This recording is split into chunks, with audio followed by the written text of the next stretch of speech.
Hello and welcome to a quick update on my 3D printing. If you've been following my channel, you might have noticed I've got a lot of Zombicide and massive darkness stuff going on. So I've been doing some 3D printing. Well, before I get into that, I did print myself a base for this classic Citadel miniature. It's actually an insert that drops into the base. Yeah, it's pretty basic, but it works quite nicely. I'm quite impressed with that.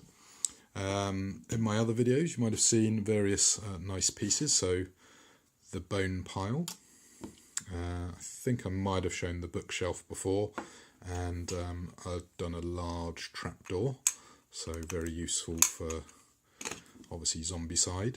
Kind of dungeoneering and Zombicide, a little tomb. Didn't quite print properly. My spool ran out of stuff, so it didn't finish off the lid, so I've just glued a little bit of paper on top, and then probably going to go around with a little bit of green stuff just to finish that off. You might have seen this is Printable Sceneries, rather lovely trebuchet, which will be really useful for the Green Horde, etc. Fairly generic door, so to complement the ones that came with Massive Darkness, you've got this little door that can open and shut, so very nice. It's super glued in.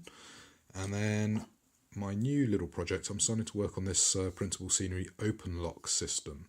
Now there is some open lock stuff available on Thingiverse, which is in theory compatible with this. Now if you look carefully, you might just about see the exterior of a little cottage, and the texture might not show up on here, but that is actually a wooden floor for like the inside of a cottage. So the idea is I might be able to build myself a little freestanding cottage, which obviously your minis can then stand in, and each square roughly takes one mini. So potentially you could build a nice large 3D board or RPG setup or whatever. So I'm going to print a few straight bits off a door, a couple of freestanding tiles, and build up a nice big room, preferably one big enough to take one of these. So it's going to be at least 4 of these tiles, and of course you can decorate it with stuff, and even potentially get a nice door going, etc. And if it's big enough, you could even put some stones in, although the problem with the bones and the stone type bases is how easily are the minis going to sit on them, and it's not too bad. I might have printed this at fast speed rather than high quality speed. We'll see how we do. So anyway, due to the fact I've run out of PLA, I'm actually going to fit my second PLA, and this is what actually came with my ANET printer. It seems reasonable. It's not the best quality stuff, but it's not bad. So I bought 2 rolls. So all of this stuff you've seen that's printed out was actually printed with this PLA gold camel 3D filament, and it works pretty well. One thing I am finding, if I print stuff on a bed, a little bit of tidy up to be done. So this one, for example, I didn't print on a bed, and I've got a nice flat bottom, but I don't know, big things like this seem to print okay without a bed. Stuff like this I did actually print on a bed, and I'm pleased to say I was able to scrape off the filament quite nicely with a sharp X-Acto blade. But yeah, really happy with how things are going. Quality wise, seem to be getting much more consistent results now I've let the system bed in, tightening it up, and just by experimenting. I got loads more 3D printed stuff kicking around. Another little project I'm working on is my DIY copy of Dune, so I might be printing off some little kind of miniature meeples that I've discovered online to replace the wooden blocks that I've currently got. So that's a little project I might work on. I'm also looking at maybe doing nice 3D tokens for the Harry Potter Hogwarts battle game, because some of the cardboard tokens are not really quite up to scratch. So there you go.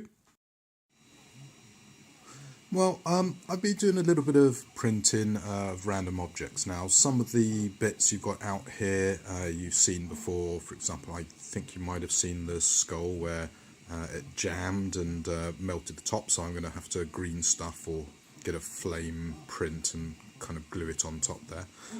There's also the Mansions of Madness pieces, and I'm pretty sure I've shown you quite a few of these bits before. Now, I've got some Fat Dragon tiles. I haven't really printed too many of these. I believe he's about to have another Kickstarter, so I'm looking forward to seeing what's coming out there.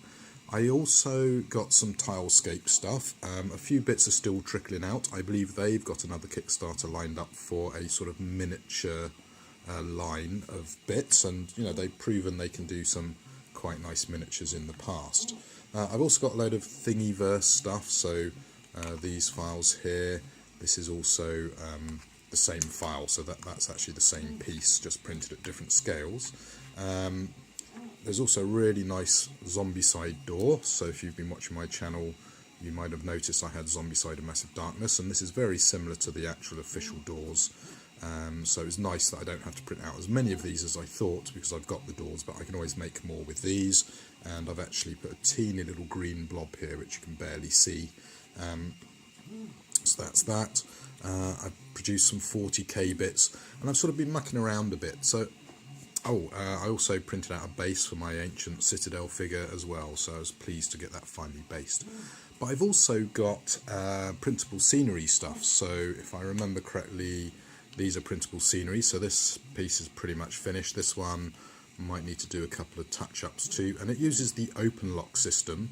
So I'm pleased to say on Thingiverse someone has actually produced some open lock compatible kit, and in fact you can actually potentially combine this stuff with open lock as well, particularly as it's a fairly similar sort of scale, so it's going to be interesting to see how you can do that.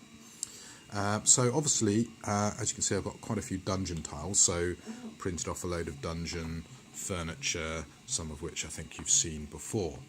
Now Rampage also produces this lovely item which I'm planning on using in Green Horde when it comes out. Now obviously I am going to get a proper plastic one, but it's nice to have options to make extras. And this was a little bit of a pain to print because this bit snapped when I was removing the supports that are underneath. I also decided to clip down this handle a bit to make it a little bit safer from getting snapped. Now Rampage actually has a Kickstarter currently running which has got some really cool sci-fi bits which I'm very excited by because of Necromunda coming back. It's also got some nice fantasy stuff as well. Other random dungeon bits, you know, the bone piles and little sacks and things like that. So that's my big project, the kind of dungeon stuff. The other stuff I'm doing is game enhancement. So I managed to find these Gringotts coins. So I'm actually thinking of using these instead of the official tokens in Harry Potter's Hogwarts Battle. So I think I got 25, 26 of these. Now I did have a bit of a problem with trying to get stuff off. Having struggled for ages with bed adhesion, I'm now finding actually my printer with this new PLA that I've got the opposite problem. The bed adhesion is so strong I can rarely get stuff off the bed without ripping up all the masking tape, which I'm still using. I am considering going for a glass update. I'm hearing that's meant to be really, really good as an upgrade. I did have problems as well with my printer where it would just randomly stop printing. I think it was maybe a little bit of an issue with the power supply, with too much current draw for the heated bed, so I've twiddled with the settings a bit. Seems to be working reliably again now, and I've actually started using a raft to make getting stuff off the bed easier, in particular for stuff like this with its fine points. Now this is a round base shrunk down with a flash symbol, and that's going to be the other marker for Harry Potter's, so I'm actually going to end up with lots of nice 3D tokens. And then I've got a secret little project using this kind of Chinese, Japanese style coin. Now, I did have a problem finding a coin that I actually wanted. I found a better version of this coin, but it just wouldn't render properly in my slicer software, and as such I had to bin it. So I've gone with this just plain blank piece, which will do for the purposes I've got planned for these. So there you go. So that's pretty much an update on what's going on. So the big projects are obviously board game upgrades and doing dungeon tiles with either Fat Dragon, Tilescape, or my current choice, printable scenery. And again, if you watch my Zombicide video, you'll probably work out that this is to maybe do 3D boards with Zombicide and Massive Darkness, hence the need for all the decoration to go in your dungeon as well. So all sorts of nice cool bits. I'm really pleased by these barrels. They work great. In fact, I'm finding anything wood works really well in 3D print, and little bookcase as well. Anyway, there you go. As you can hear, I've got a print job going, which is actually to get the rest of these tokens, and then once that's done, it's on to various dungeon tiles, and probably mostly these to start with. And then I'm wanting a street upgrade, which I believe there is an open lock street set, because I'm not sure there's too many streets from the official printable scenery right now, but you can use open lock to do that. Alternatively, I could get the Fat Dragon tiles and combine them with the open lock, and that way probably get a workable solution. So there you go, that's that. Well, just to wrap up then, I hope you enjoyed that quick look at the various bits and pieces I've been printing. And as you can see, printers whirring away quite reliably again.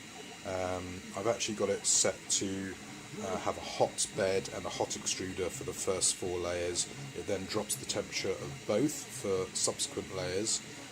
And I've also, as I mentioned in the video, gone with a raft, and it seems to be working quite well for me. Quite happy with the results, and it's printing reliably 2-3 hours at a time. I haven't tried going beyond that just now, but previously I was having it randomly stop 10 minutes to an hour into the print. Very, very frustrating, and I got a few wasted bits. And while I'm over by the printer, some other bits I did show you are bases. I also tried printing some 15mm figures. I also printed some little figures for my DIY June, and they didn't work quite so well. But there you go. And my huge amount of waste continues to grow. In particular, for example, this is a failed print job here. At some stage I'm going to turn that into scenery related debris. But yeah, there you go. And just to remind you, it's the plain old transparent PLA that I got with the ANET when I ordered the kit from Gear Beast. Anyway, until the next video, take care now.